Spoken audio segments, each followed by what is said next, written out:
This is Pablo's regular hurt event.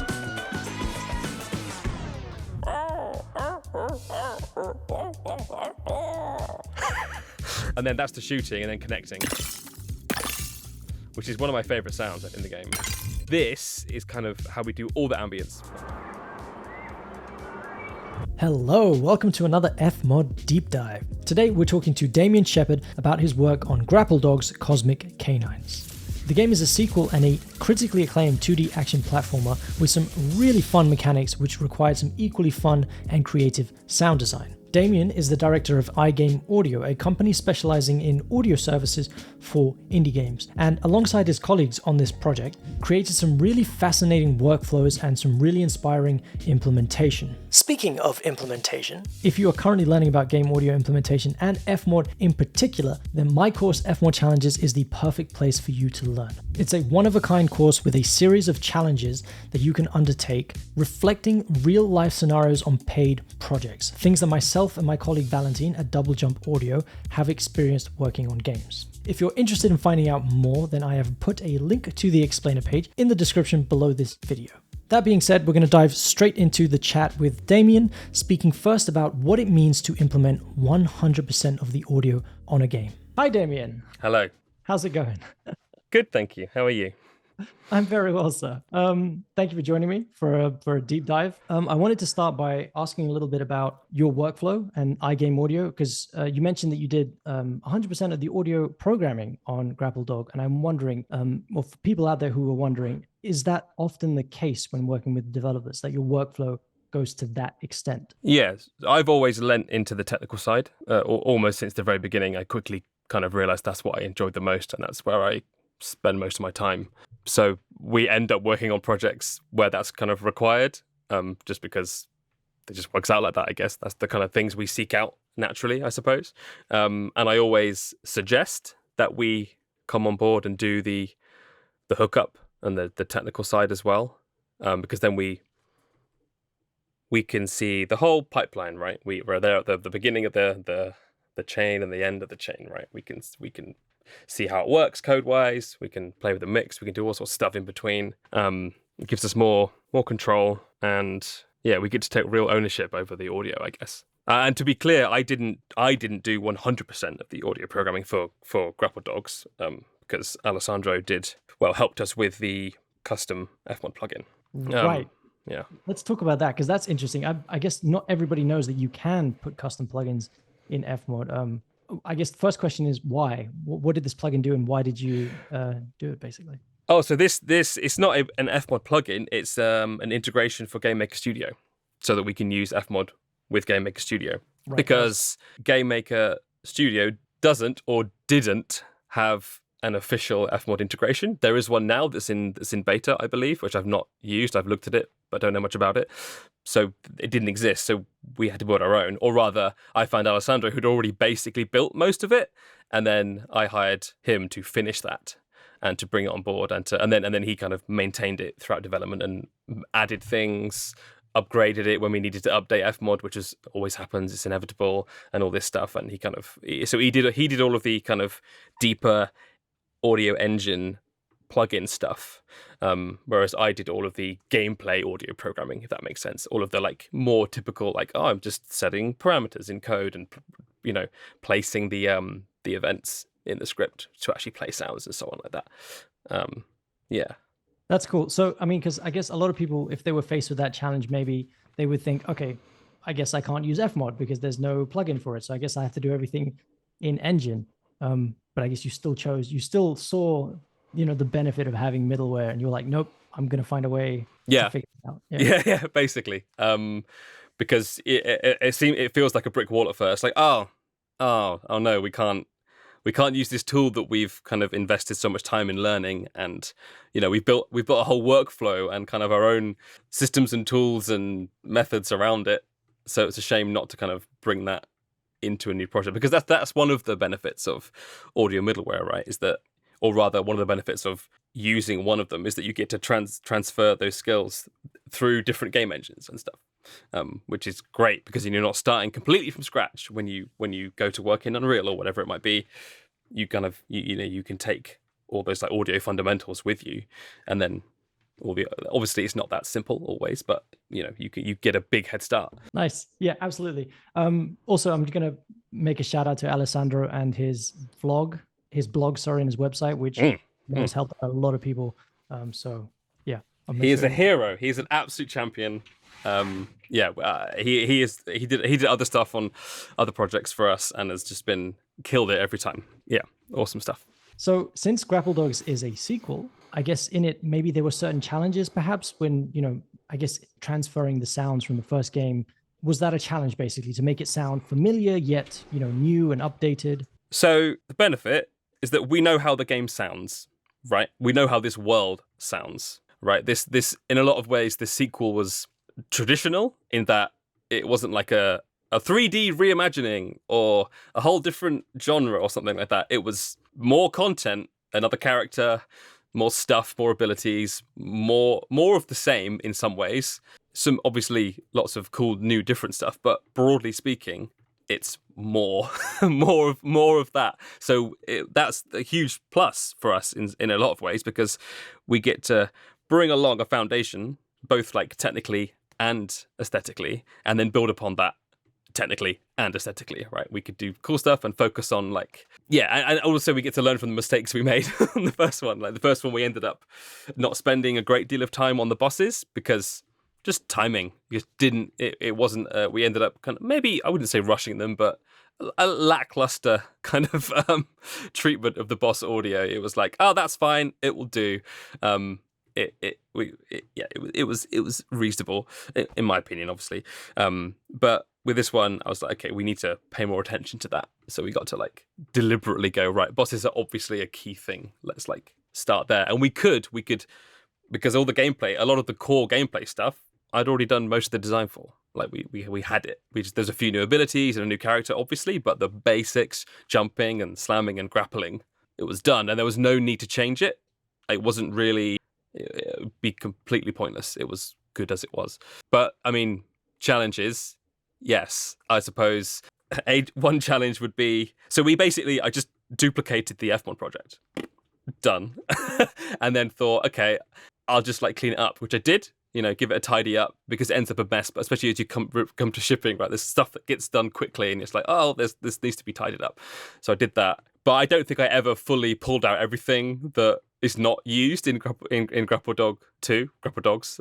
There's definitely stuff in there that is just lingering around. But it doesn't matter. It's a small bit of audio that's I got rid of the big stuff, like the music and bigger sounds, but there's definitely little pieces. It was hard to untangle what wasn't actually being used, if that makes sense, without going through a bit of a process. We could have done it, but we ended up leaving some stuff in there, and it was fine. But it's it was a challenge, I guess, keep maintaining what we already had, because it was already quite a big, relatively speaking, in indie terms, it was quite a big project with lots of sounds and lots of things in it. So it's kind of like the dream scenario, right? You work on a project and almost immediately afterwards you're like, oh, I wish I did this, I wish I could have done that.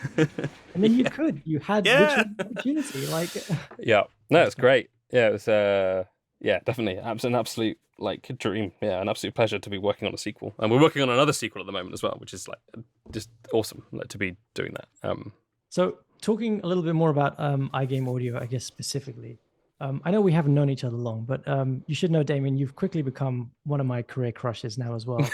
As somebody, if I could say so, as somebody else who's running their own game audio company, and I'm kind of aspiring to do the same thing. I guess my question is always why did you decide to start iGameAudio? Why didn't you decide to go at it alone? I suppose it was accidental. I didn't. When I started doing game audio stuff, 8 years ago, or maybe 9 or 10, I don't know. I didn't think, I'm going to start a company. I didn't think, I want to be like Power Up Audio or whatever. That wasn't a goal. I just was working on game sound stuff in the background because I used to teach bass guitar and play live music and stuff. That's what my kind of full-time thing was for several years. And then game audio, it was always my dream to do game audio. I didn't really have any desire to be freelance or not freelance. I was just doing it because, whatever. I wasn't looking for a job because I was lucky that I had income from teaching and stuff that I could spend time in the evenings. And then it got bigger and bigger and bigger, and then I eventually quit everything else. And then I was doing it full time, game audio freelance. And then one day I had too many things. And then I think it was Pete Jessen, or maybe it was Alec McKay. I forget the order, but I got some people to help out with a couple of projects, do like a little portion of sound design. Like Pete did like the sound design for like an expansion pack. That's aging me a bit, isn't it? For what do you call it? It's just a free update these days, isn't it? It's a free update on Steam. It wasn't even DLC at all. Anyway, and then Alec did some stuff for a game, and then I was like, oh, this is cool. I love this whole like audio team thing. Wow, who knew that it would be good to collaborate with someone else who has like an audio head? And then I ended up, bringing on other people more regularly and a little bit more consistently, and then it kind of grew a bit from there. And it's up and down all the time, depending on how busy we are. But as I've done through that journey, I've realized that I don't think I would ever want to go in-house. Assuming I even could, I don't know. I don't know whether there would even be a place for me. And also, is there a place for anyone right now? It doesn't look like it. It's always been a hard industry. Game audio is like such a desirable thing, and right now, it's obviously even harder. So that was always like, I'll just do freelance, and I've been lucky enough for it to continue working out over time. So it was never really a plan or a thing. And the whole like iGameAudio thing, it was like that all came from a domain name. I tried to get game.audio because I was like, oh, that's a thing, and that wasn't available, so I put an I on the beginning, and then that became the brand, and that was just my website for a while, and now it's become a limited company, blah blah blah blah blah. So it wasn't really planned, like I guess a lot of these journeys aren't. It just happened. Here we are. Here we are, and I kind of share your story in many ways as well. Like you kind of find yourself in a position where, well, at least from my point of view, I also find other people who have other outlets like teaching and kind of other things that they want to get on their plate. So it kind of works out great that we can come together. But oh my God, I totally agree. Having somebody next to you who has the same passion for you and maybe talents that maybe lie outside of your skill set as well. Oh yeah. I don't do sound design anymore. Broadly speaking, I do. We all sound design to some degree, but most of my sound design is like in FMOD and playing with other people's source assets, right? Other great designers who are they're all incredible, and obviously we'll get to their stuff in a bit. But like they're all better at all sorts of sound design, way better than I am. So that you're right, absolutely. It's about combining forces with people who can do the things that you cannot or don't want to do. That's the way I define it. Yeah, I don't want to do that, so let's find somebody who does and who's really good at it. Oh God, we could have a whole conversation about this workflow and stuff like that. We could. Forget the game. Let's just talk about No. I want to see Grapple Dogs, and I'm sure so does everybody else. Okay. That being said, then, do you want to jump into FMOD? Do you want to show us some FMOD work? Yeah. So, if you will indulge me, I would like to. I'm going to load up the game. Yeah, go for it, man. And I just want to, because I know that I'm gonna. It's going to be easy to misrepresent or for people to misconstrue who worked on the audio. So I just want to highlight. So I'm going to share my screen, obviously, and the music we did not. We implemented the music and did the all of the hookup, but we did not write any of the music. That was by Jazz, Lion, and Haifa, and they're amazing. Jazz kind of led the music team and has done also did the music for the first game. Jazz is amazing. They're all amazing. The music's killer. And then in terms of us, so as we've discussed, I did all of the game audio programming and all of the technical things and all the FMOD setup and yada yada yada. And then we've got Tom and Becky who did a whole heap of design. Becky also did a bunch of design for Grapple Dog 1, cutscenes and lots of cutscenes for this. In fact, basically all the cutscenes, but Tom did some of that as well.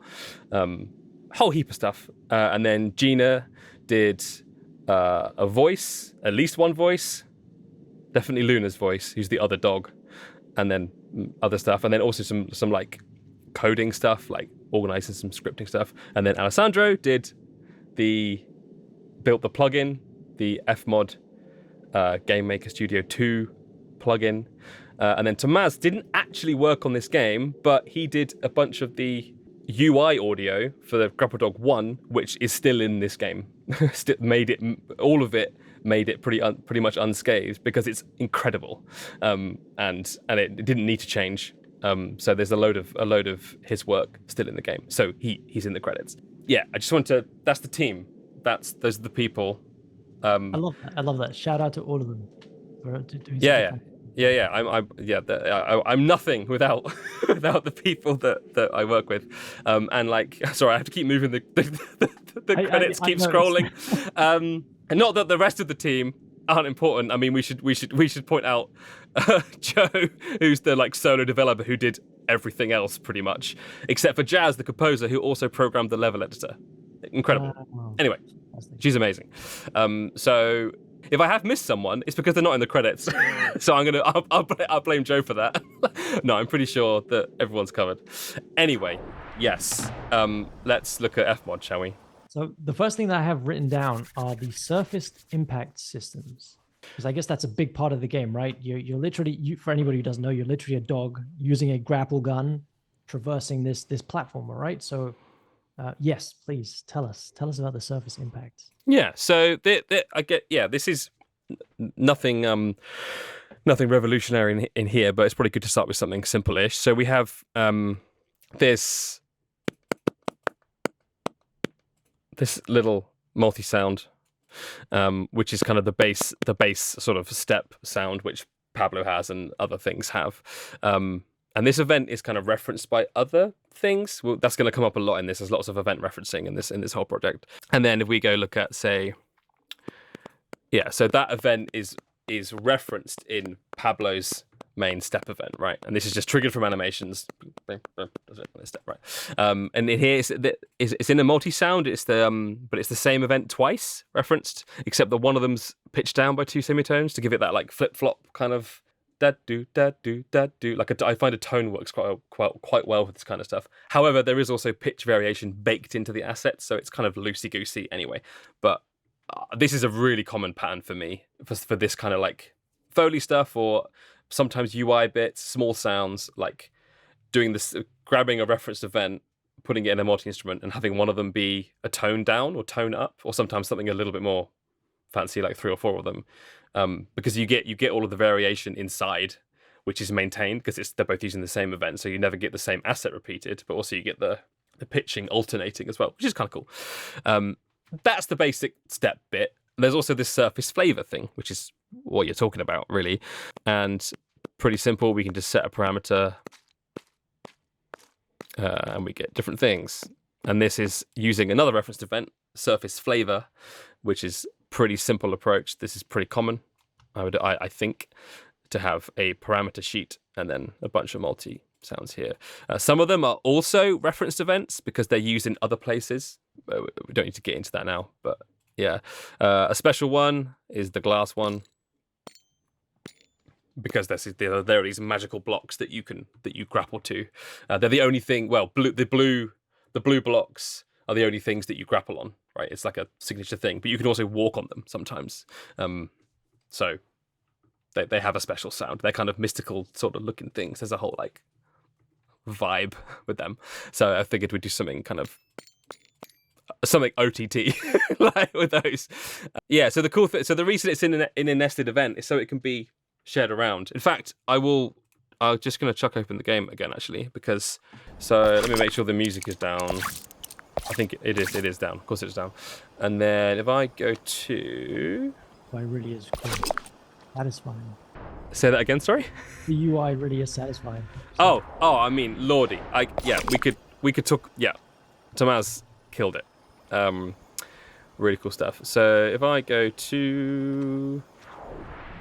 Joe's debug stuff, the developer, Joe, what he's built is incredible. Like, I'm doing all of this with the controller, just like finding the levels and finding all the stuff that we need.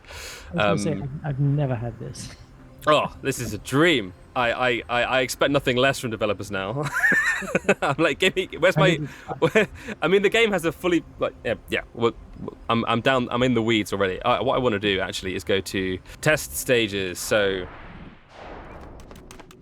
okay, so this is a little test scene with a bunch of the surfaces, and there are these birds. These are just environmental birds, right? They just do their little pecking, and you run up to one of them.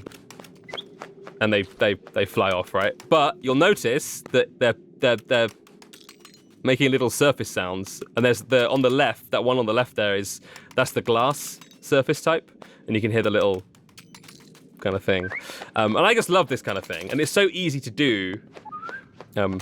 That's the goo surface type, which is this like the goo world, the world heck at the end, which is like the gooey evil world. So, and all of that is like.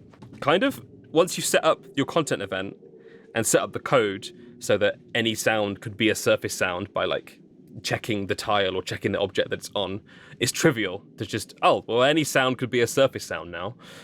So back over in FMOD land, I can just, so where's the bird? Here we go. Bird peck. So we have just two scatterer instruments. I don't know why it's not one scatterer with the reference nested thing, but here we are. It's just like spawn total set to 3, and then with like a fixed interval, and we've got like the basic peck sound, and then the surface type. So the glass, the like rock or whatever, and that's just a duplicated scatterer instrument with the same timing. Again, I don't know why it's like that, but it is, and that works really well. And you get the cool glass thing. And this is just the same surface flavor event. Done. Job done. A little bit of detail is not important for the game, but it adds to the world. It builds to the world. It's not. Well, rather, sorry, I take that back. It's not important for game feedback. Surface types are not an important thing in the game, but it's good for building the world. And making it feel. That's how I feel about it anyway. I'm open to thoughts, but it's I see what you're saying. Like it's not like essential to the gameplay perhaps, but it's still giving feedback for the world. That the players in. So it's important. Yeah. It's a nice little. Oh yeah, absolutely. I think I have this. I always take things too far. If I'm gonna do, I tend to lean towards let's over-engineer something because it's interesting and fun and details cool. So I'm always like. I'm hyper aware of that. I'm like, it's not that important. We could have made do without this, honestly, but it's a cool thing and it was easy to do once I set the systems up. So worth doing, in my opinion. Please jump in. Sorry. Yeah. I was going to say, clients must hate you for having such attention to detail, being so diligent at your job. No. Yeah. I'm not. Yeah. I just mean that there's a balance to be struck. There are.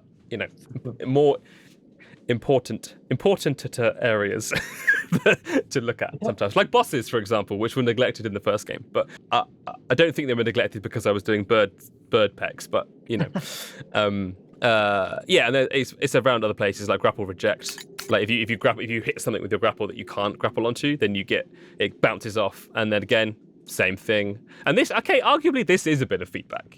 This is like, okay, it's making a little surface sound. You get like a little wooden sound or whatever. You would never hear the glass one, come to think of it, because it would always connect to the glass one. You wouldn't get the reject sound. But anyway, I'm down the rabbit hole now. Yeah, that's so surfaces, I think. Yeah. So it's interesting. So you're referencing a bunch of events instead of what? Like, what is the advantage to doing what you're doing here with this referenced flavor event? So I think there's a couple that come to my mind now. One is maintenance. Like I don't have to, like this is just one event, right? If I needed to add another surface type, I do it in one place. I don't need to worry about finding all the cases where I've used this parameter, right? This parameter is used here for this purpose. And there may be other cases, but this is where the surface sounds are, right? They're in this one place, so I only have to change it in one place. And also, and this will dip into like kind of the whole, I call it like the content approach, which is why we have this folder called content here and this underscore at the beginning. That underscore is a signal to me and the team that the sound is not meant to be played by the game. It's only for referencing by other FMOD events. It's like in Wise when you have your audio bin. Well, it's not called the audio bin, the audio area where you put your assets.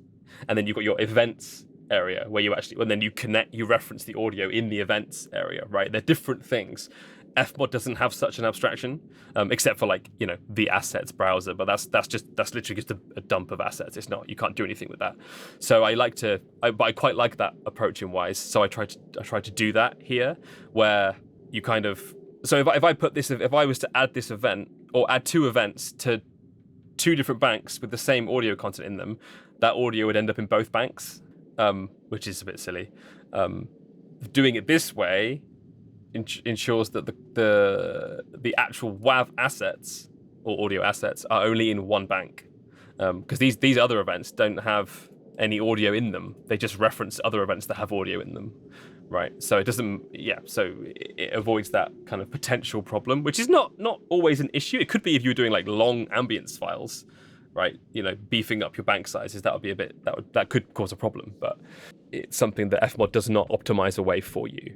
So I'm sort of like avoiding that problem by doing it this way, and it kind of creates I realize I'm giving more than two answers now, but it creates a sort of palette for us to play with. So if I turn off the search filter here and go to the content event, there's a whole heap of stuff in here. Wow. Which we sort of share around. Some of them are looping things. Some of them are just one shot. They're normally quite loud because they're not mixed. They're brought into other events and then mixed down appropriately, right? But they sort of typically would come in hot. All sorts of things here, and they get referenced and manipulated and processed in different ways in other FMOD events. Another benefit is like if you've got, for example, these step events. Say you've got your enemy step, for example, or the bird peck, an enemy step, and like Pablo, the main character's step. They're all referencing the same collection of multi-instruments. And this shuffle behavior on a multi-instrument is global, right? That's a global thing, right? It doesn't say global, but it is. So every time an event references that event, every time this instrument on this event plays, no matter what played it, it's going to respect the last sound that was played and not play it again. Not play it next. So you keep the history, right? It knows what's previous. There's only one of these events, so it knows what it did last time. It won't do it this time, and then it actually does a proper shuffling. Obviously, there are different playlist settings, but shuffle is the default for a reason. Now, you might not want that behavior. Sometimes you wouldn't care, or you would want something to be you wouldn't want one event kind of affecting the behavior of another. But in this case, for most of these sort of small sounds, well, for most SFX, I find it's appropriate that you wouldn't hear the same asset twice in a row. Typically speaking, if you have variations, the whole point of them, most of the time, is so you don't get that like machine gun effect of hearing the same thing twice in a row. Now, that's a stylistic thing as well. But yeah, and you've just skipped a step because it's a referenced event. You don't have to then go, if the alternative is putting this layer, this multi-instrument in every other event that you need it as and when. Yeah. Oh god, yeah. You'd have to make sure that they're all set to global, and God forbid you need to change that playlist setting at one point.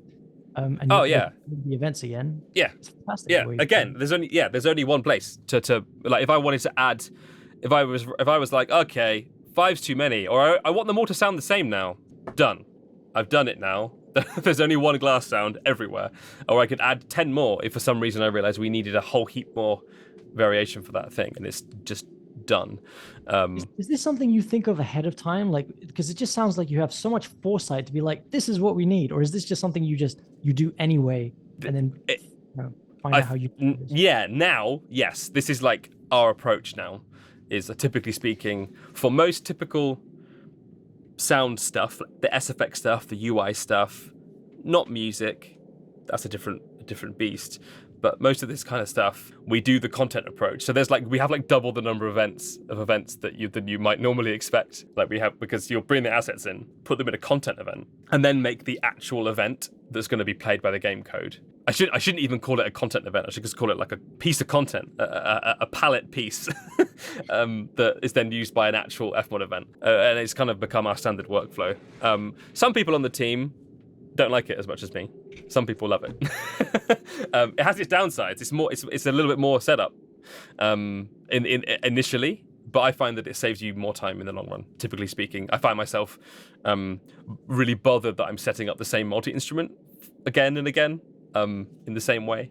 Yeah.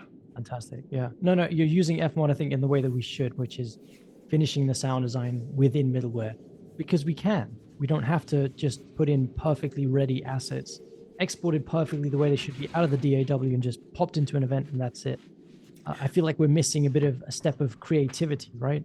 Yeah, maybe. Yeah. I mean, that's not to say that there isn't a space for that. Obviously, that approach. You know, obviously a lot of the sounds to begin with are designed very specifically for one purpose, right? Like Thomas's UI, for example, was very like the sort of bubbly sounds for the transitions and the whooshy stuff was very intentional. This is one, like there's no variations. I don't recall there is. This is the sound. It doesn't mean we didn't use them for other things as well. You know, like pitch it up like 2 octaves and use it for some piece of some other thing. But there's room for both approaches. It's a balanced thing, right? Like you look at I've recently been looking at the FMOD, the Celeste FMOD project, and that's nothing is like this. You know, it's all just like typical events with highly specific sounds in them. It's a different approach. Not that I'm comparing my sound work to that of Power Up Audio, but Anyway, I'm down another rabbit hole as usual. This is fantastic. I don't suppose there's like another event you want to show us where there's more of that referencing kind of example. So I think everything I'm going to show you is going to be that. So we just go to the next thing. It's going to show up. It's going to come up. Probably. The next thing on my list was going to the mixer, so I don't know if you. Okay. The reverb, and then also the voice instances for the text. You had to work around it. So I don't know. We could talk about the grapple gun. Maybe that's where we can go. Yeah, let's talk about. Of course, it's Grapple Dogs, isn't it? We should talk about the. Yeah, I feel like we should, right? The grapple. So grapple. Again, lots of content stuff here. So if I find the actual event, so we have grapple shoot. So already. The system has broken down, failed already because it's not a rule that we follow. It's a strong guideline, right? That we keep everything in reference events. And also this project, as we've discussed, is ported over basically from Grapple Dog 1. And this event obviously was also in the first game. So I think some of this just never got contentified or whatever we want to call it. Like it doesn't matter. It works fine. Anyway. Yeah, what's going on here? So we've got the shoot, little whoosh for the shoot, and then we've got. Interesting. See, this is a revelation for me when I'm like, oh, is that what I did? So this is there's a number of things going on here. So this part here is actually the connect, an asset that I designed for a grapple connecting, but I wanted the shoot to have more punch. Or at least that's what I'm telling myself now. I assume there's a good reason I put it here, but it's in the game and it shipped. So, and I just pitched it up an octave. But it is using the same asset. It isn't using a reference event, so it's just a duplication, right? So it would potentially suffer from the issue we're talking about, where this would have a different set of random shuffling to the one that's presumably in here. Yeah, is it? Maybe it's not. Anyway. The point is, it doesn't matter because it's pitched up an octave, so it sounds really different anyway. And so there's a sound that I designed for. I say, and I do mean I designed because I know I said that I didn't do sound design, but I did for the first game. First game was I did all the core sound design for the player and everything. So this is a little climbing sound. When you're climbing up and down the grapple. And I'm using a piece of it when you shoot the grapple out, because it's kind of the same thing, right? The grapple is extending, and that happens when you're climbing up and down. You're sort of extending it and sort of the opposite of extending, which is a word that eludes me right now. So a little piece of that is in there. And this fourth one is a really good example of content event stuff, actually. This is the grapple skin event. So Joe added skins, right? You can unlock different looking grapples, and some of them we wanted them to sound different as well. So if I go in here, this is a ludicrous event. I'm not always a fan of this approach, but we have like just a massive parameter sheet with every single skin you can get. I did not manually put these in. I just modified the XML, right? I didn't do this one by one because that would have killed me. I just How would you do that? How would you do that? Because I have no idea how. I think I put it in a spreadsheet. I don't recall exactly. I would have put it in a spreadsheet and then did some formulas to just to get it to be in the correct format for the XML. Like if we actually I probably can. Let's do it. Right. We can safely modify this because I've made a branch in Git specifically for this because I know that I'm in danger of saving a change that I'd make while showing you something. So if I make a change to this and put lots of numbers at the end of one of those labels, parameter labels, and then I go to so this is. There's no actual, by the way, opposite to extend aside from reduce or shrink, narrow. Sorry, I'm getting back from the studio that there is no opposite to extend. Yeah. Thank you, Sergio. Thanks for that. What do we say then? If there's no anyway. So this is so we use Git. Git is our source control solution. Most of the projects we work on use Git, and this is Fork, which is the tool that I use. I highly recommend Fork. That's another conversation. So here I can see I've modified that label. So if you look at everything in FMOD, every event, every audio file has an associated one, every mixer group, every parameter, blah, blah, blah, they all have an XML file, right? That contains the data about them. And if I look at the entirety of this, you see that it's literally just this is actually way simpler than I remember. It's just a list of the labels, right?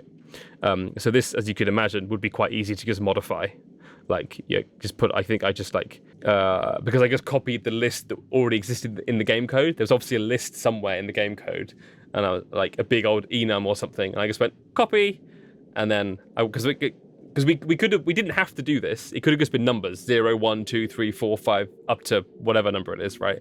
Because a labeled FMOD parameter is really just numbers. You can set it by label, I know, but it is just numbers, really. You can set it by the integer. But I didn't want that in FMOD. I wanted to see what I was doing. So that's why I put the labels in. So I would have just copied this into a spreadsheet and then did a silly formula to make sure that this value with the triangles and that one gets added to the beginning and end, and then copy-pasted it into this XML file using VS Code or Notepad, and then saved it with FMOD closed, and then reopened FMOD, and then ta-da, done. Way quicker than manually entering 100 and whatever things. Even if you faff about with the spreadsheet for a bit, it's going to be quicker than doing that. Anyway, back to FMOD. I don't know if that XML tangent will make it in, but yes. So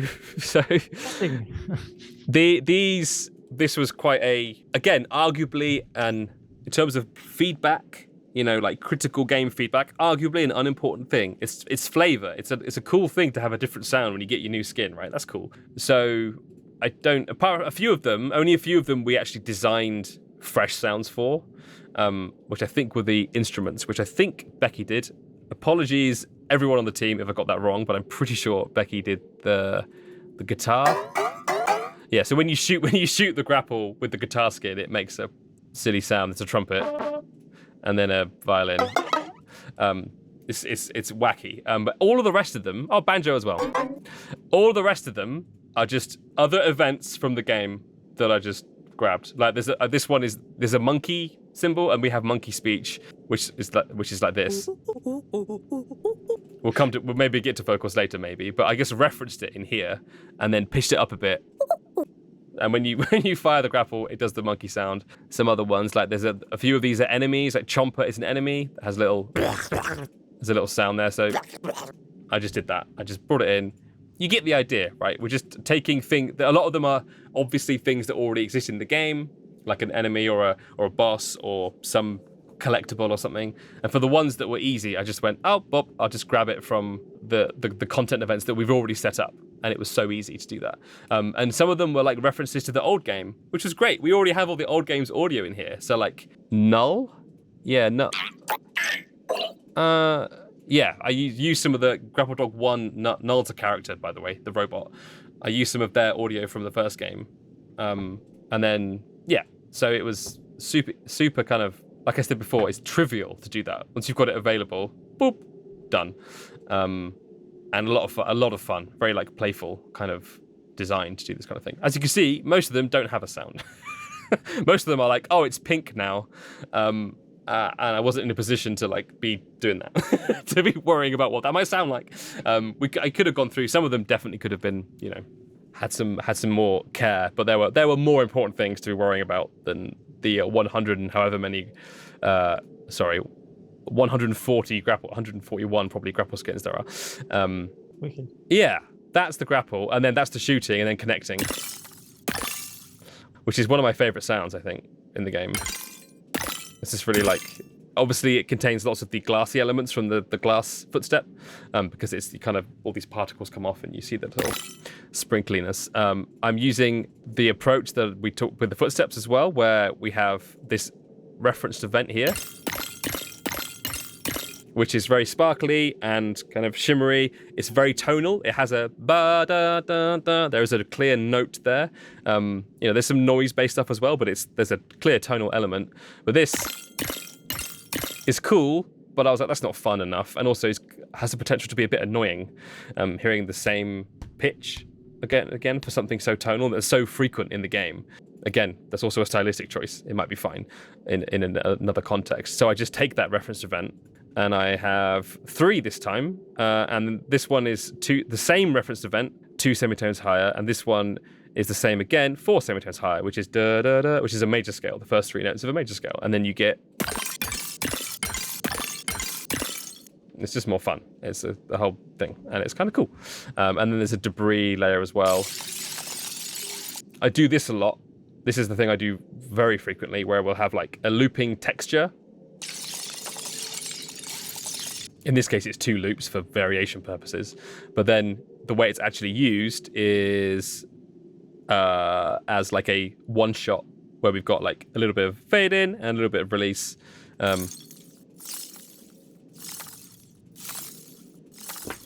Great. It works really well. It's a nice way to get what feels like infinite variation on one shots, right? Rather than hand baking 3 assets. We could do 2 loops and then get like loads of variations out of it. And then obviously that's just a support layer, right? It's kind of the little extra debris detail. Is solid. I don't know what that is. Yep, forgotten what that parameter is. I can't remember. that might be. What is that? Anyway, it's not doing anything. Doing anything? Anyway. Awesome. That's fantastic. That's fantastic. And yeah, definitely like it's just so satisfying. Also, I love that you've made variation by using the same thing and just pitching it differently, and just using a multi-instrument in a creative way. You've just got so much more life. You've extended the life out of that one referenced event so easily. Fantastic. Yeah, I'm wondering now if it's used somewhere else. Glass Connect, find references. Nope, that is unique. That's a special one. Cool. Did you want to talk about the mixer? Yeah. So I put you have some interesting EQ ducking systems going on and some side chaining to clean up, I guess, some very busy gameplay at certain points. Yeah. Have a look at that. I'm gonna turn the game off because I've realized we've just been listening to some like moody ambience the whole time. I've enjoyed it. But let's get rid of that. Yes, in the mixer we have a kind of an SFX like bass bus ducking sidechain thing. Nothing particularly sophisticated, especially if you come from a music background. This is pretty common stuff. It's like sidechaining a kick to the bass, but basically doing it in kind of a more automatic way. So we have this SFX bass return, and we're sending the entire SFX bus to this return, right? Full volume, 0 dB, the whole as it comes. But then we're not hearing it. The fader is down, and then we're just carving out the low end, right? So, and then we're chucking a sidechain after the EQ. So this sidechain will be active for bassy sounds, right? It's gonna drive signal, or rather send signal for bassier sounds. And then this, if I right click, I can see connector modulator. It's connected to a parameter, subduck. And that has to be a global parameter because we're in the mixer. I don't think you could connect it to an events parameter. Maybe, well, you probably could in a roundabout way, but so there is this. I've never enjoyed this. There we go. There it is. There's no way to search it, is there? So that drives this. So if we get some, let's get like a. Oh yeah, I prepared this. Here we go. Where is it? Poof. I'd already tagged up some stuff for us so that we could find what we need. So if I play like a ridiculously bassy thing, like you have to explain how to tag things as well for people who don't know. Sorry, yes. So you could right click on an event, and you can assign to tag, and you can add a new one. I'm not going to click it because there is a bug where if you click a new tag and then click cancel, it adds a blank tag which you can't delete. I don't know how to delete tags without modifying the XML files. Fix it, Firelight. I don't know what's up with that. Anyway, maybe there is a way. I haven't looked into it too hard. Anyway, that's how you add tags, and I did it specifically for this video because I was like, I'm going to spend too long looking for stuff because clearly, as we can see, I do waffle on a bit. So death, Dark Heart Death. It's pretty.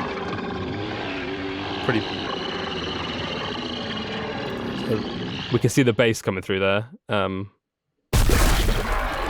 Yeah, it's a lot of signal. And then what I want to do now is I'm going to just let that keep playing.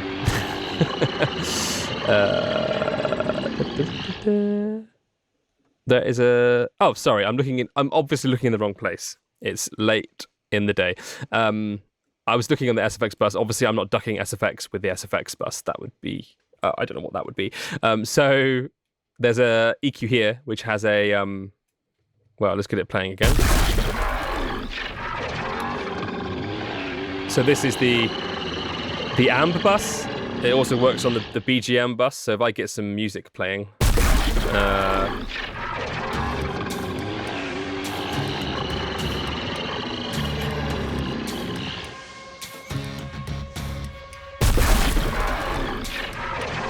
It's just making a bit of room.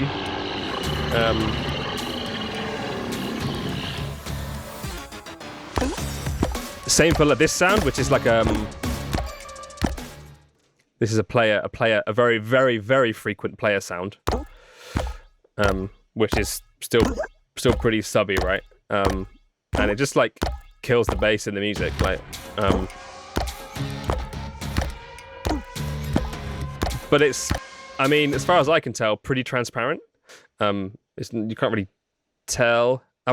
Something I find is quite common in a lot of games is like just muddy music and sound like fighting, especially when the music, as this music is absolutely banging most of the time and just flying. And there's this broadband and there's loads of bass and loads of everything. But you've also got these like bassy sounds, and it's a mixed challenge. And doing something like that, like a sort of frequency aware sidechaining thing is quite helpful for cleaning things up. I think it came about when I put like a limiter or a compressor on the master bus or something, and I was like, oh, this is coming in big. And you sort of, when you see it with your eyes, when you've been working on it all week and you've forgotten how sounds work and you can't hear anything anymore, and then you see it and you're like, oh yeah, the levels are coming in huge, because there's all this bass building up, and yeah, so that I think is quite effective. I assume you have the attack and release like really fine tuned. Good questions. Yeah, I'm glad you're running this and not me. Yeah, so important stuff. Yeah, so the this is the amount which is set to full, and then the attack and release here. I think I would have just tweaked this by ear while things were playing along to actually get some signal coming through, and then. I don't know whether I would have played with the curve on the actual thing as well, the actual automation. Where is it? It's this one. Yeah, 18 dB. Tremendous if it's like at full power, which it looks like it probably gets there. Yeah, that's what we were seeing. Yeah. There was quite a lot, but because you've almost matched the release to the duration of the sound, I guess, in some ways, or obviously you're listening to your ears. I mean, it's it's a bit loosey goosey because this is responding to the entire SFX bus. Basically, everything that is not music or ambience, broadly speaking, is being like is driving this. So it's difficult to tune it to one particular sound, but it's definitely tuned fairly quick so that it gets out of the way and doesn't you can't hear the music come back. Like you hear the kind of it gets out of the way. Yeah. Wicked. I love it. That was perfect. That was fantastic. You also have some reverb in this game, I understand. Yeah. So I think it'd be good to talk about the cutscenes because that's kind of where a lot of that is used, actually. I think that... Let me show you a cutscene because then we get some context. Because you also mentioned that in the notes, you also mentioned that it's easy to avoid reverb. You said in 2D games, maybe it's like not that. Yeah, I think that it's because it's a 2D world, and like sort of arguably like especially something colourful and cartoony like this, where it's not the same as a first-person experience where you're automatically more kind of intimately one with the character and kind of like it just becomes more apparent that the world needs to sound a certain way quicker, I think, in those kinds of games.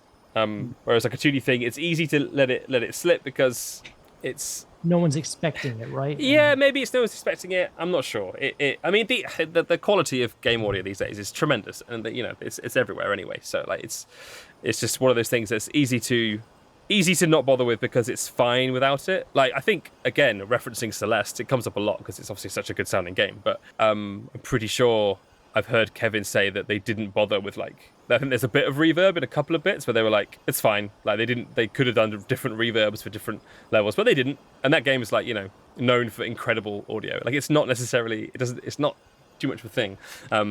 Yeah. But I found a way to kind of make it sort of easy to set up and easy to do. So we look at, we'll just watch this cutscene.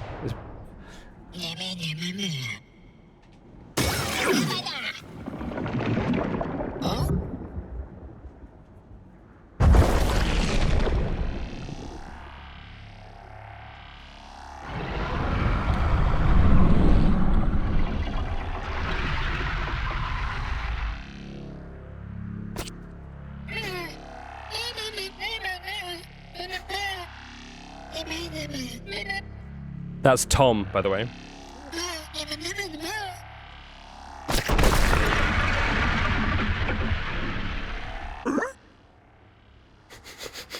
and that's me.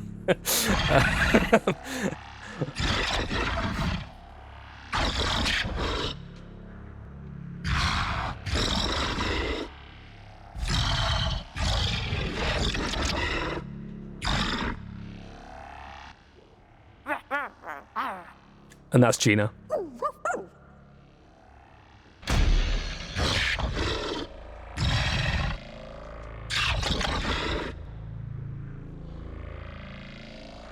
Cool. Anyway, you get the idea. So awesome. Yes, of course. From there, Tom and Becky did all the vast majority of the cutscene stuff, but putting it together.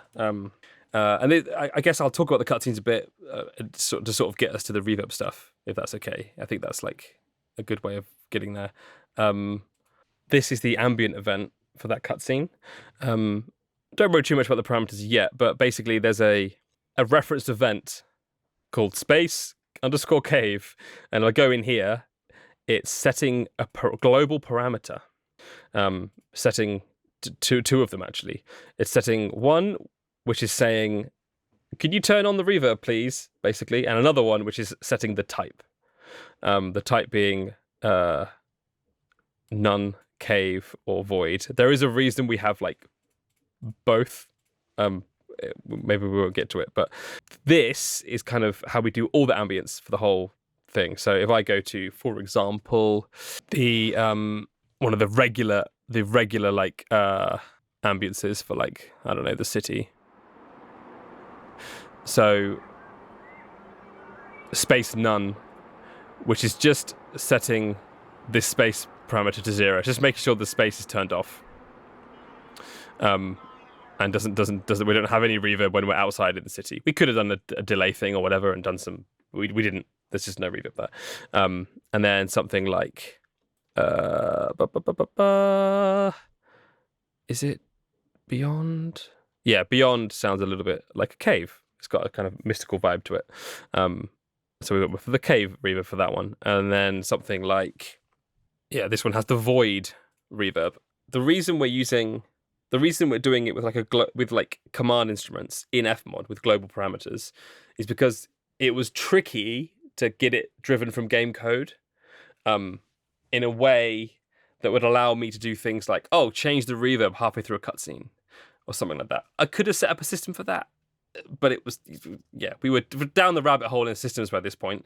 And because we already had this cutscene system, which I'll talk about a little bit, it was easy to add in that way and just do it that way. So basically each cutscene, so if I go back to that one that we just watched, each cutscene has 3 events that are like the main cutscene events. Every single one. There's a folder for each. They all have an amb, a continuous, and a one-shot. So basically, the ambience starts when the cutscene begins, and then each shot of the cutscene is a label on the parameter, right?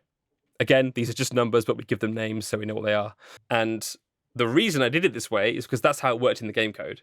The game code, there's this number called shot, the variable called shot in each of the cutscene like objects, and that gets incremented by 1 for each shot, and that's how Joe checks that number and then draws the relevant things for that part of the cutscene. It's all code based, by the way. This the kind of way this game was built. There's very little in the. It's not like that's the kind of game maker way in a lot of ways. Lots of everything's code.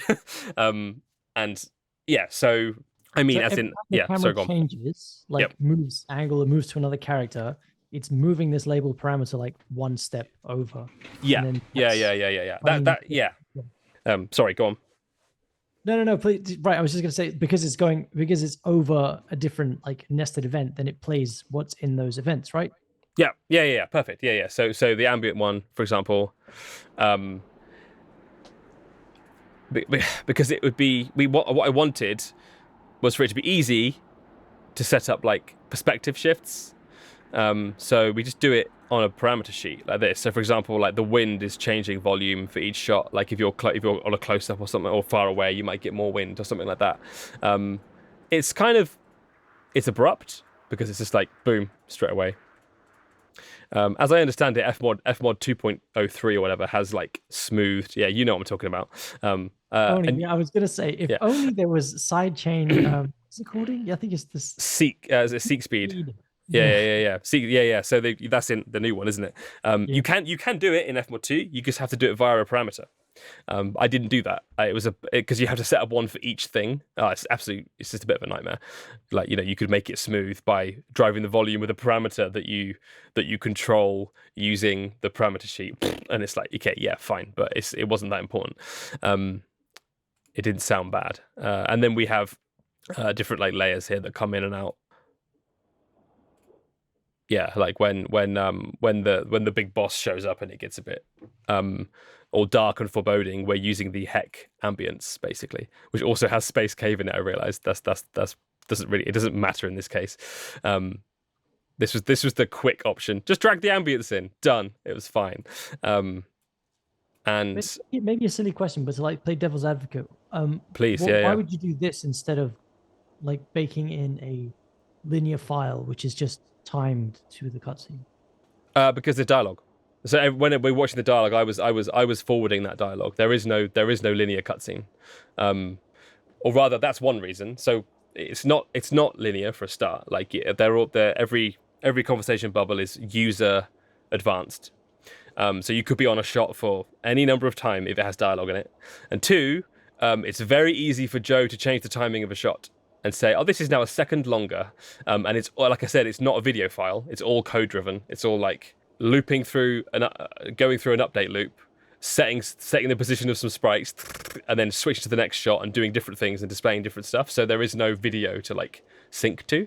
Yeah. Right. Makes perfect sense. Yeah, of course. It's a lot. It's harder to work with that, right? Like a linear video, great, cool. That's easy to like in terms of technically speaking, right? The pipeline is easy, cool. But if someone makes a change to a video, you got to change. You got to do it right this way, which is doing it this way rather is harder to set up, but it works forever now. Unless he adds a whole new shot, if he could tweak. Joe can tweak the timing all day, and the audio still works. And you could live update it And mixing this in would have been really easy. Oh yeah, 100%. Yeah. You're there adding sounds in. Boom. You're mixing live in the game. Boom. You're done. Great. It's so iterative and playful, and like you just get to hear it as it goes. But yeah, the main thing for me was like I know it will change. Like Joe is a solo developer. He can pivot so fast and just do whatever. So that it's not like a much bigger team or medium to big size team where you might have like this is the production have said we're doing this, and the machine is moving along and it can't divert, and everyone has to just do it that way. But it's very, very like flexible with this tiny team. So Joe could and definitely would and did change lots of things late in the game and do stuff, and then we didn't have to worry about the audio breaking. So that was one of the reasons for doing it this way. Anyway, that's how the reverb works. We put instruments on the actual ambience events that sets the reverb type, which then affects the voice and the SFX and so on. And then, so if I look at the mixer, so there is a parameter, none, cave, and void. So if I go to space verb, so space delay, so yeah. I recently watched Ali's video, by the way, which you just put up, and I'm doing the same approach, which was fun to see, where you send everything to a reverb return, and then that return then decides which actual that return doesn't make any sound.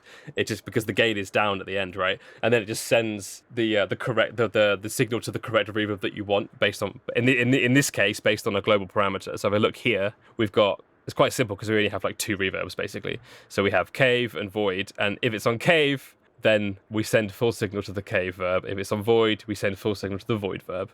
Fine. And that lives in here. Cave verb, and void verb. And these are just standard FMOD reverbs. No fancy convolution stuff. And then an EQ to like tame some stuff. And we do the same thing for delay. It's just separate. There were good reasons for it being separate. I've forgotten why.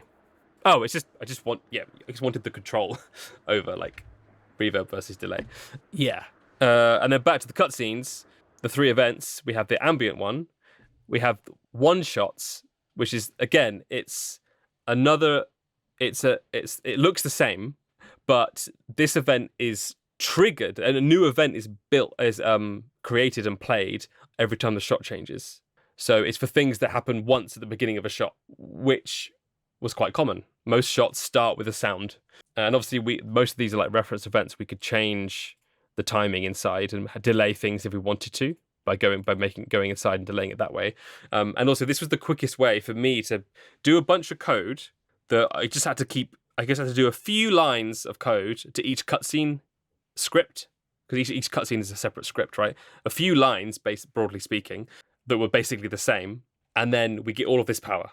Every shot can have a sound. I don't need to go in and be like, oh, we need a sound for the bit when you see Veer and he does the thing. And it's like, no, you've already got it. We've got this system. As long as you set up your parameter and rename it shot. And yeah, as long as you get the numbers right and you test it and check that it's incrementing and you found the right one, then it works. And we get all this for free. And yeah, there were so many cutscenes and just so little time. I was like, we need some quicker way. So I literally would just broadly speaking, I did a few of them to start with to like figure out the system and make it work the way we wanted. And then I handed it over to Becky, taught them how it works, and was like, you can do this now. And basically Becky would start with a template. And here, this just has a replace this parameter with a duplicate and share it between blah, blah, blah, blah, blah.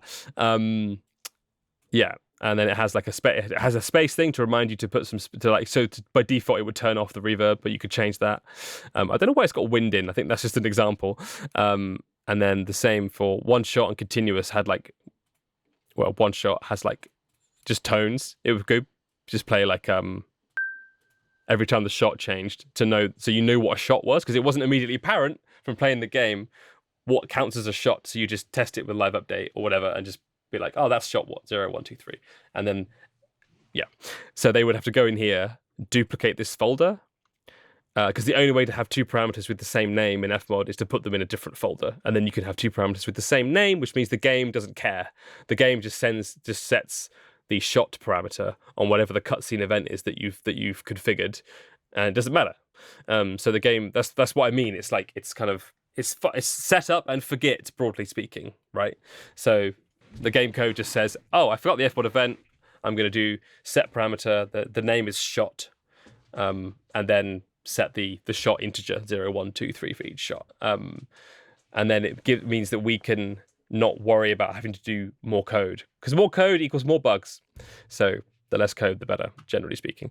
And then we could just do it that way. Didn't know that. I didn't know that about putting the same parameter duplicated in a different folder. Yeah. So you got the same name then, and then it can have different labels, different min and max. I do that a lot, actually. And then finally, the other part, the third element in a cutscene sort of system is the continuous event, and that one is basically the same as ambience. It is exactly the same as ambience. It will start at the beginning, and then the parameter will. That's a different one. It will start at the beginning, and the parameter will move along. The reason we have it is so that it's where any looping SFX would go. So if something is not a one shot, it's something that needs to persist over more than one shot. You can't use one shot for that, because one shot is literally separate FMOD events, separate instances rather, being triggered with a different shot parameter setting. Whereas this one is a long one, which means you can do long sounds. And I wanted them separate from ambience so that we could mix have them honor the game's audio settings. So if you turn the SFX down, so the cutscenes are fully mixable by the player. They can be like, I don't want ambience in the cutscenes, and you'll still get the SFX, right? Again, that's kind of a benefit to like not doing it the linear way, where you just like bake in a whole mix. Again, whether we should give players control over all these things, who knows? But we do. So, yeah. That's great. But in any case, you've shown again how flexible and versatile a system you can make, and how fine-tuned you can make it. Yeah. Nice. Fantastic. Yeah. Did you have something else? I was just going to say that there's another event in this one, and a lot of them have extra stuff, and that's just because sometimes there's something happens in the middle of a shot, which the system obviously doesn't accommodate. It's just for so I would just set up a separate event in code for that specific purpose. So obviously there were times when I had to do some bespoke stuff, and there were also times when I would have to like this one has a fist that slams down, and I wanted to track the timing of the fist so I did like a parameter that goes up and down, or whatever, and stuff like that. So there were other reasons to have other parameters and other events that were outside of the regular system, but that was easy to just like bespoke add. Yes. I've got a note here and I can't remember. I don't quite understand it. So let's see if you can decipher why I put this. I put the title as voice, and it says max instances because text was being called every frame, and you came up with a workaround in FMOD. What did? Yeah, not so much a workaround, more just like, yeah. I'm just going to check my notes here. We need to see it for this to. So again, another we have a dialogue testing menu. Every bit of dialogue in the game, we can just go to it and play it for testing, which is great. What was I going to show? It's like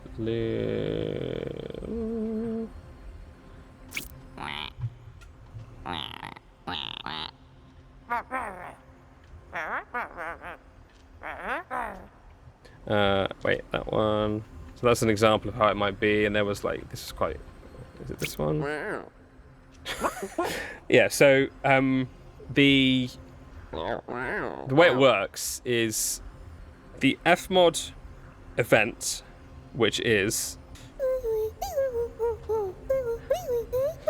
something like that.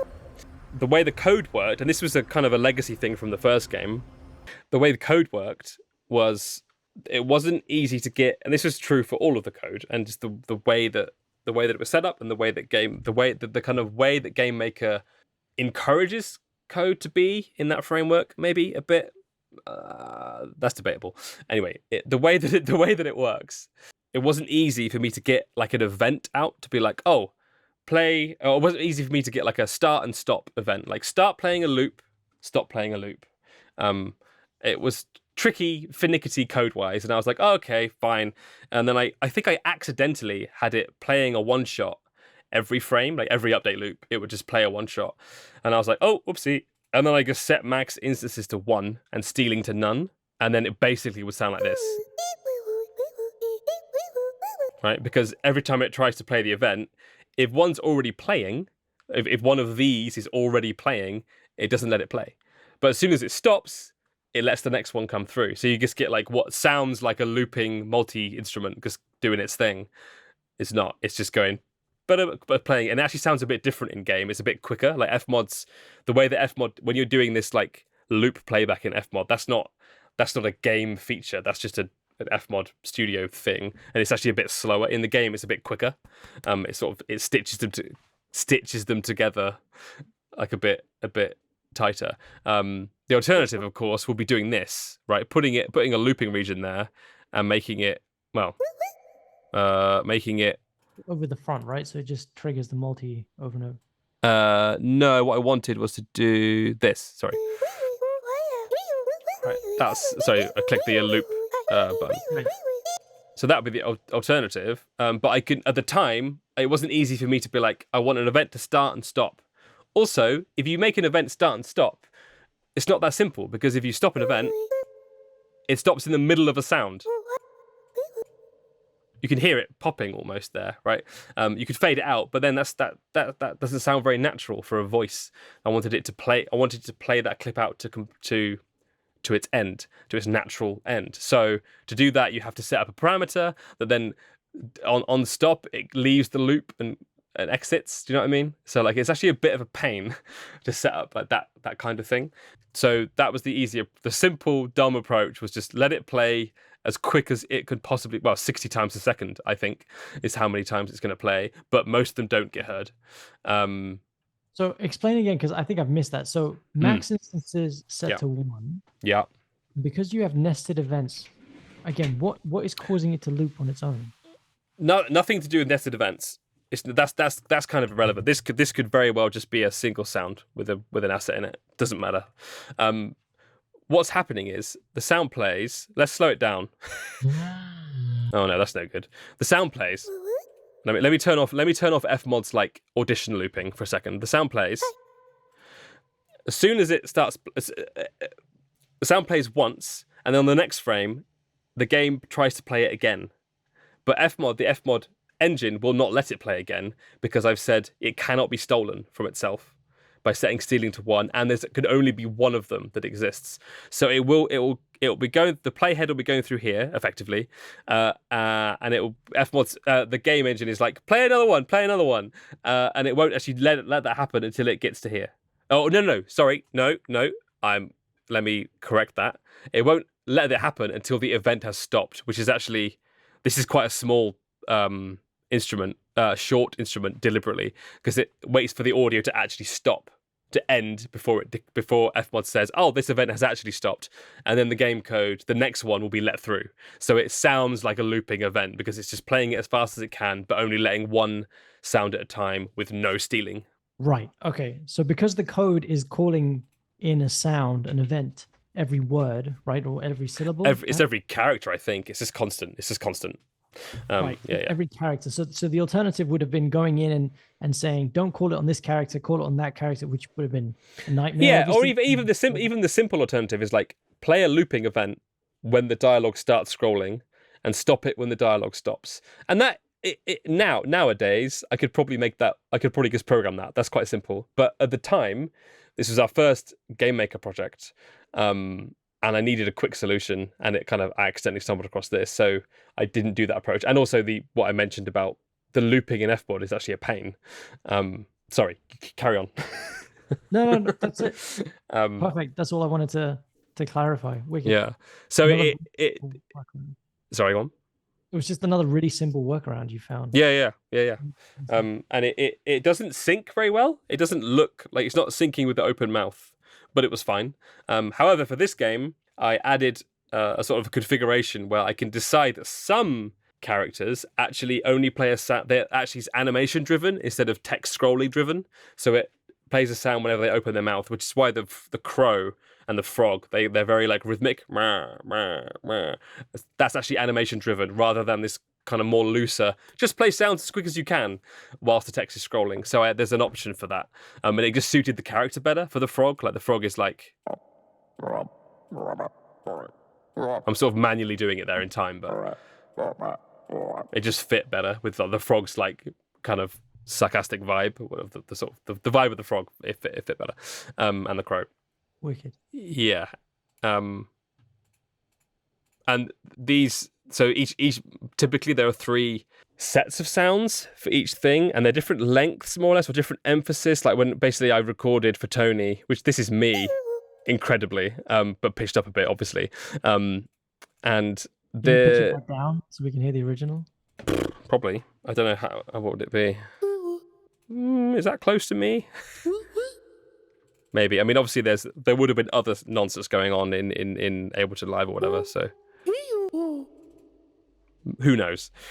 But I basically recorded a bunch of stuff and then would chop up the syllables and like group them. Be like, these are long ones, or these are long or emphasized ones. These are short, like stressed is the word, isn't it? Stressed syllables versus non-stressed syllables, and then like a third group of like in between, or like an alternative group, and then it's like multi-instruments within a multi-instrument, right? So there's like 3 multi-instruments inside this multi-instrument with their own set of like clips. So these are the long ones, these are the medium ones, these are the short ones, for example. So if I removed 2 of these, yeah,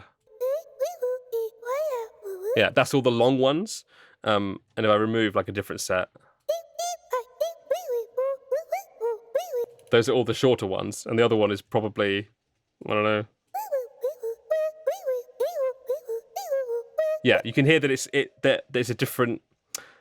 It's too monotonous. Like there are these like it's all the same sort of thing. So I didn't want it to play those 2 in a row. So hence the multi-instrument approach, where it's like gonna bounce between them.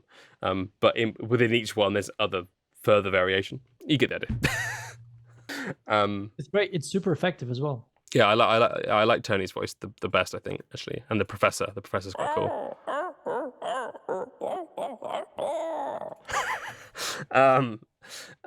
Anyway, oh yeah, I should play Luna because that's Gina. Yeah, I think Gina nailed like Luna's sort of like has this like sarcastic. I'm kind of like I'm above all of this kind of vibe, and it fits really well. I'm going to talk about when you get hurt, when you take damage in the game.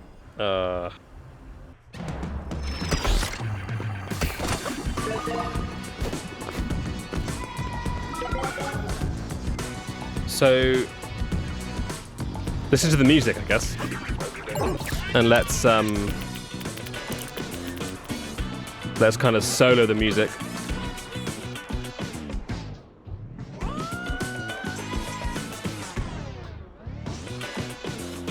So I love that effect. I think it's really cool. I think it kind of like it really makes it feel like it really stands out, and it should, because being hurt is arguably one of the most important things that happens.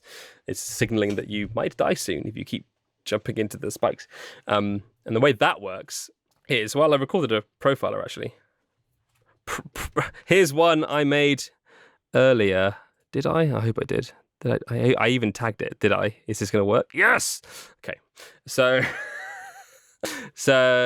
what happens is we have our regular. If I get some music playing, let's go with forest. That's not music. That is ambience.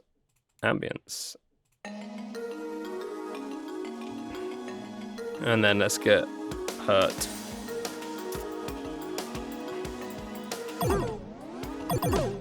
So this is Pablo's regular hurt event.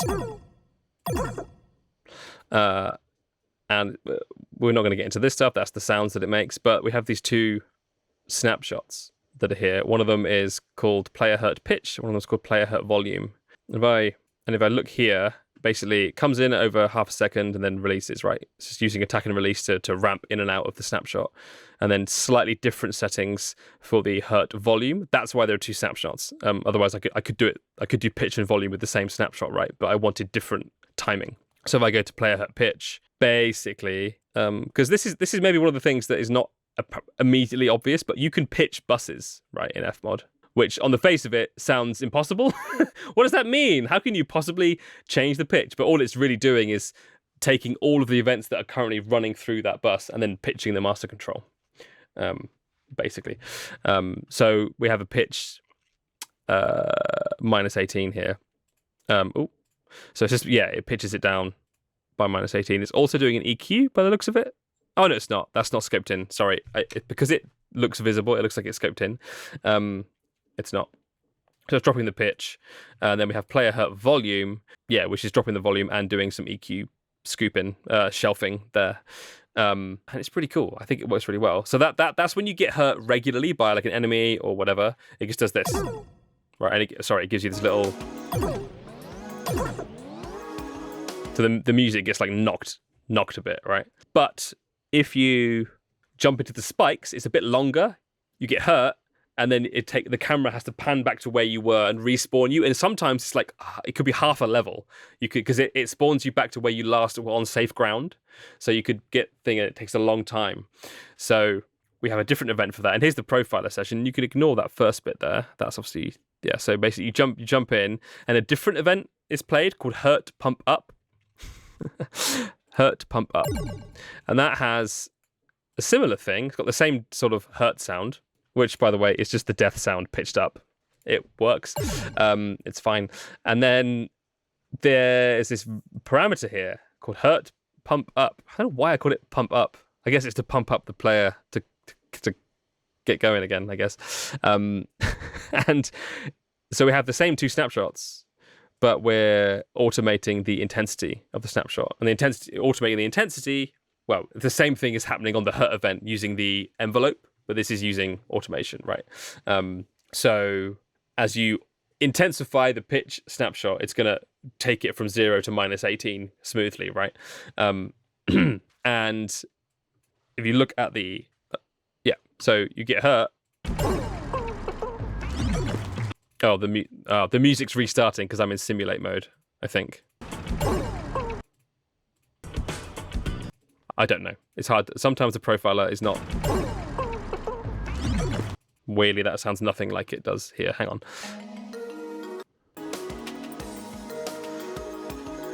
So I'll just demo it manually.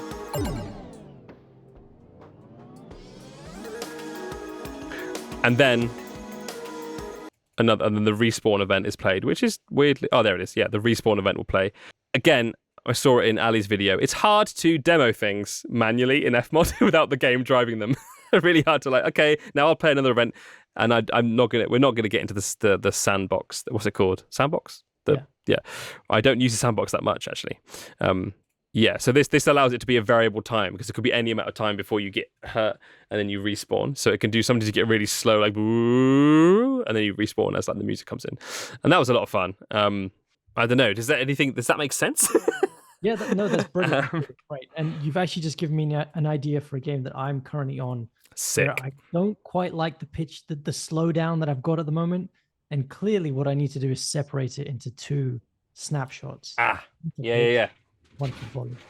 Absolutely, because the problem with doing them, combining your volume and pitch, or I think the main problem, is that typically if you pitch something, you're fading it out normally because it's like slowing to a stop. That's probably the effect you're going for a lot of the time with that kind of stuff, which means you need it to go away. But then if you fade it out, you can't hear the pitch down, because you're automating the volume away. So the volume needs to be longer, so you can hear it actually pitch down before it stops, which is obvious when you say it out loud. But it feels nicer and more elegant to have one snapshot, but it's not always a great approach.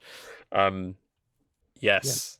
There was another thing. Yeah, two more small things, I guess. So the music. There's nothing too spicy with the music. The music is pretty simple. It's quite typically just loops.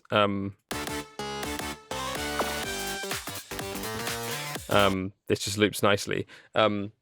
Something that is a holdover from Grapple Dog 1. We used to have we still do have time trials, but we had this behavior where you get a countdown, 3, 2, 1, and then it would start.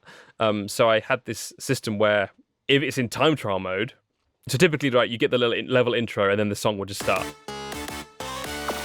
If you're in time trial mode, this parameter will be set to 1, and then the event is started, but nothing happens, because there's this little sustain point here, I think, that's like, if time trial is on and this countdown remaining is not down here, because this is inverted, then don't let the playhead go anywhere.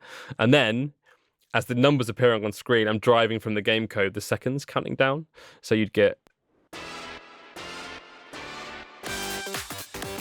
It's really hard to demo in FMOD, but you get do do do do. So it would do like a little minor, I think it's like a Dorian thing, like a little harmonic progression kind of thing with the bass notes leading into the song, which is why every song has a key that we set in FMOD, because that little countdown event is a reference thing that looks like this.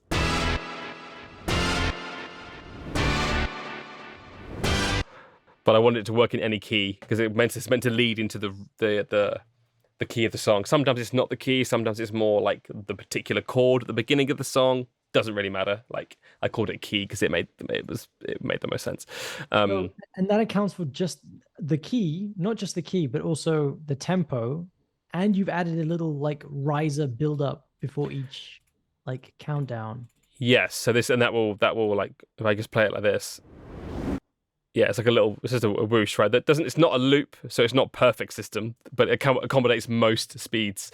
Because if this could be coming at any speed, depending on this is fixed, to be fair, but it's code driven, right? There's no, so I'm like, I didn't know how quick that was going to be, right? Joe could have changed that at any point. Again, it was about making it flexible. So I just like do a little, if it goes too fast, you don't want the whoosh interfering with the hit, so I just like fade it out when it gets there. And then this is obviously pitched on the master. Yeah, the master is pitched by the key. Look at this nonsense. Whoa. So each key is like it's just doing it up and down in a very typical sort of naive kind of way. That's great. I love that. That's so creative. And I'm glad. Thank you. It's obviously that is actually Jazz's work. The sound itself, like, was I chopped it off of the beginning of one of the songs that maybe I was sensible and cleaned it up. Is it in the archive? Probably in the archive. Oh, I don't know. There was a. Is it Get Into It? That's allowed. Apologies. Maybe I don't know. It's somewhere. There was a song that started like that. Bam, bam, bam, bam. And I was like, that's cool. That works as a countdown. So I just like made it the beginning of every time trial. It's easy to get into the game and show you. So I go to do like a bonus level.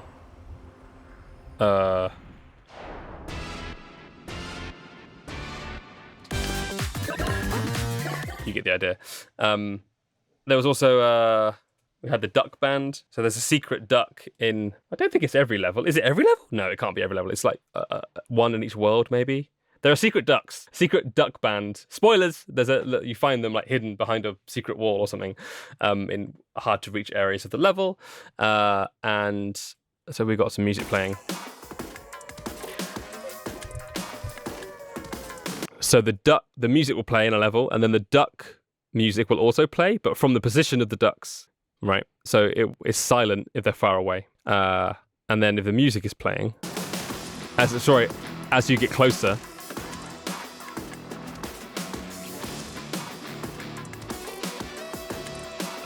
nothing happens. That's broken. As you get closer,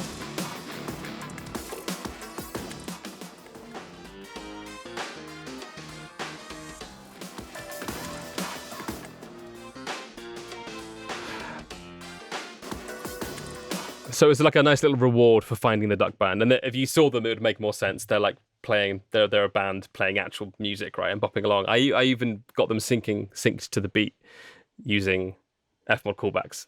That we don't need to go there. It's another thing, But there are callbacks. There's a whole level, in fact. There's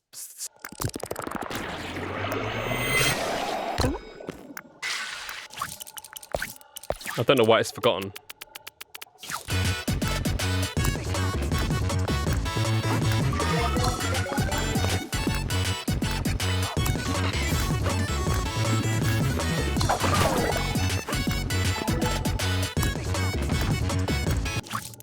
So that's all done with FMOD callbacks, right? Where the FMOD is sending the beat messages, right? The beat callbacks to the game. The game is then setting the based on what bar you're in, whether you're in like an odd or an even bar, the world changes color and the platforms change and so on. And then we're interpolating, sort of guessing where the playhead should be based on the tempo, just sort of like moving that up, and then it resyncs itself every beat, so it doesn't slip out too much. Because obviously, like audio and the audio world, audio thread or whatever gets out of sync easily with like the game stuff. So it kind of the callback keeps it in sync. It's the opposite again. Celeste is coming up in my head again as another like reference, because they had a similar thing. They had those like the B-side levels, right, where you're not the way you unlock the B-sides is with the click the beat syncs like hidden room, and that would be driven. That was the opposite. The game was driving the music by setting a parameter every beat or every semitone or semi-quaver, something like that, and then Kevin painstakingly added in all the clips. The opposite approach to this, where the music is in fact driving the game. It was fine. It worked. This is the only level where you pause and the music stops, because it was a nightmare making that happen. If you unpause, what happens to the game if the music's been carrying on? I want to big shout out to Jazz and Line for the music here. Like, it's absolutely wild. It's like, as in like just from a compositional point of view. If you listen to it, like, it sounds nuts. But every bar, like I think it's like every odd bar is like shuffled, like swung, and then every even bar is like sort of straight. If listen again, it's so good.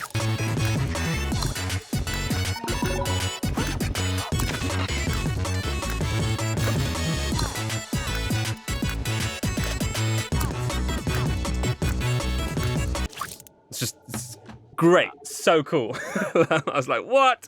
And that obviously all came from like, what could they do to make it sound interesting for like a level where, you know, every bar switches. They killed it. It's cool. Amazing. And then I'll show you one more thing, mostly so you can hear me speaking. I'll turn the music down. So pickups.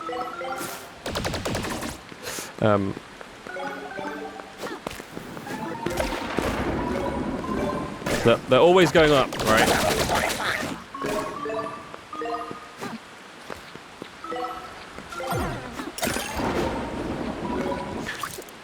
Which is, I'm sure you probably guessed already, it's the whole Sheppard tone thing, right?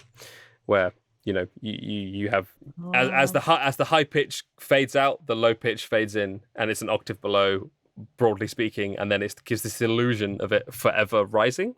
I was wondering that watching some gameplay. I was like, how has he done that? How is it always going up? Or I thought maybe you had a certain amount. So I guess I didn't watch far enough maybe to realize that it just kept going. Oh yeah. So we have this event. Ignore this parameter for a moment. Let's imagine it's just one sound. And it is just one sound. One stereo asset. Right, that's the collect sound. But that's obviously the reference part, and this is the event that's actually called by the game. And what happens is, every time it plays,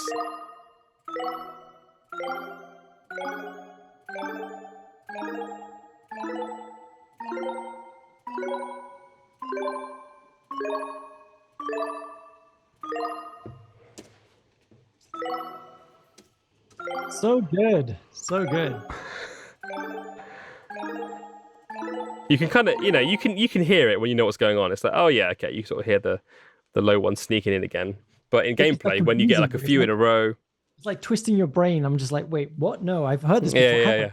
Yeah. Yeah, and it's effective in game because you don't normally get that sort of regular collection of stuff. You get like a few in a row and then a bit more stuff like that, because forever gets higher and higher. And it's just semitones. But what's happening is this one is going from 0 semitones to 11 semitones, which is almost an octave, right? Because obviously it loops back. But this one fades out. So if we play just the high layer from the beginning, when I say beginning, I mean from... So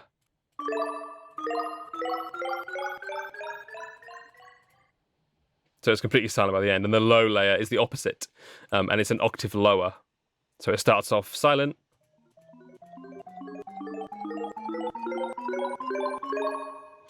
And that do is like one semitone below the beginning of this one. So they link up. They sort of connect. The end of the low one connects to the beginning of the high one, and so it sounds kind of infinite. But it's just one sound, And then that's all happening in FMOD. Like you could have done that in like Ableton or Reaper or whatever, right? Set up, and it probably would sound better. Maybe you could be more precise with it, do some like mixing and like really carve it out. But this was so powerful because I could just put a different sound in for different stuff. So like in the bonus levels, I think you get the berries instead. So we just changed it. So I didn't want to have to keep setting up this thing again. So I was like, I'll just use a parameter to have a different sound.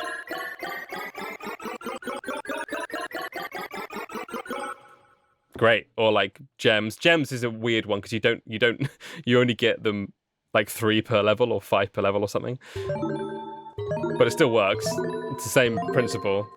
And it's infinitely rising up. Or this one.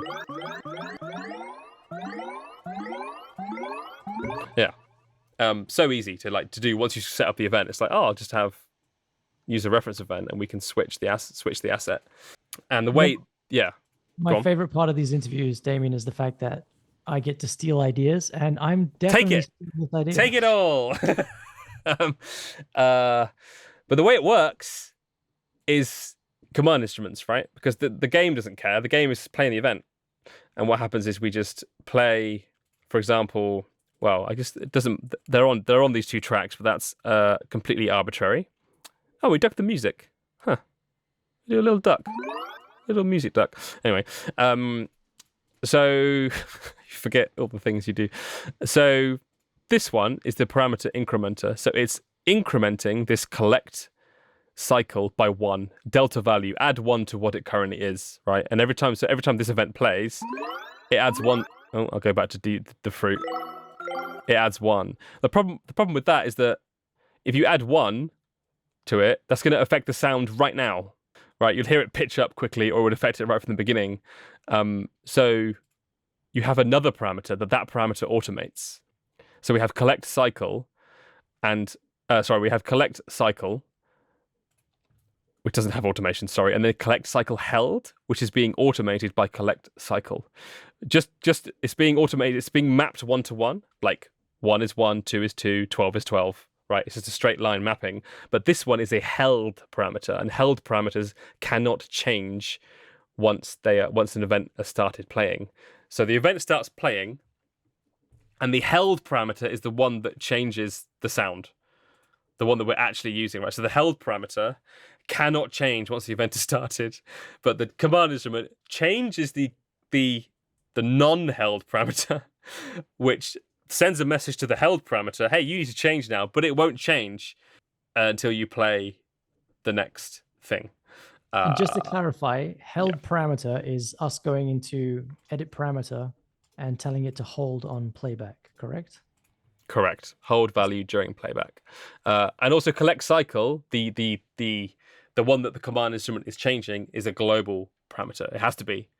Otherwise, you wouldn't better do this thing across like over instances of an event playing, different instances of an event playing. If it wasn't global, then it would only work if you kept replaying the same event but that's not how the game code works. It creates a new instance of the event each time. So, okay, just to recap, so everybody Sorry, it's a lot, isn't it? No, but it's great. So let's not, so I don't get lost as well. So the held parameter, hold on playback, is the one defining the pitch of the sound. Yep. That way, it's not changing as we basically tell the command instrument to move the parameter up. Otherwise, it might do some weird like. Yeah, you might hear it snap up, or yeah. Right, but then how is the other increment? So the collect cycle, how is that telling the collect cycle held to go up as well? With automation, so you can automate parameters with other parameters. Since FMOD 2 point something or other, I don't know which one. So I click on the parameter itself, collect cycle held, then you can automate the actual value of the parameter, and then add in the other parameter that you want to automate it by, and then just do a straight line from the bottom left to the top right, which means it's just a 1-to-1 mapping. So if collect cycle is 1, collect cycle held is 1. If collect cycle is 2, and so on and so on. But collect cycle held simply won't change until the next event. Or rather, it does change, but it won't change in this event because the global one is controlling it. It's a bit of a mind mess in there. In that instance, right? That instance of the Yeah. event, it's not going to change until the next instance, which is the next note in the sequence. Yeah. Yeah. And that's a really cool approach for like anything like that with you. If you're doing stuff with any sound, if you're doing sounds that are like following the harmony of a song, and you're like setting the harmony with that parameters in a music track, which I've done a few times and I've seen around, like the song is like changing key or just over the chord changes, you're changing like the sound of some ambient thing or whatever.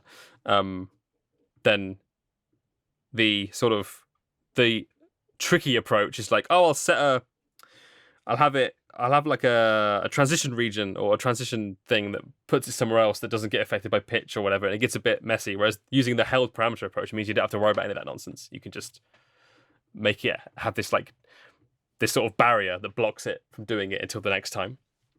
So you don't get sounds changing in the middle of their playback, changing pitch, in the middle of playback, or changing sample, because you might not be changing the pitch. You might be automating like which sample is played. You wouldn't want to trigger a new sample just because the music changed chord whilst the sound was playing, if that makes sense.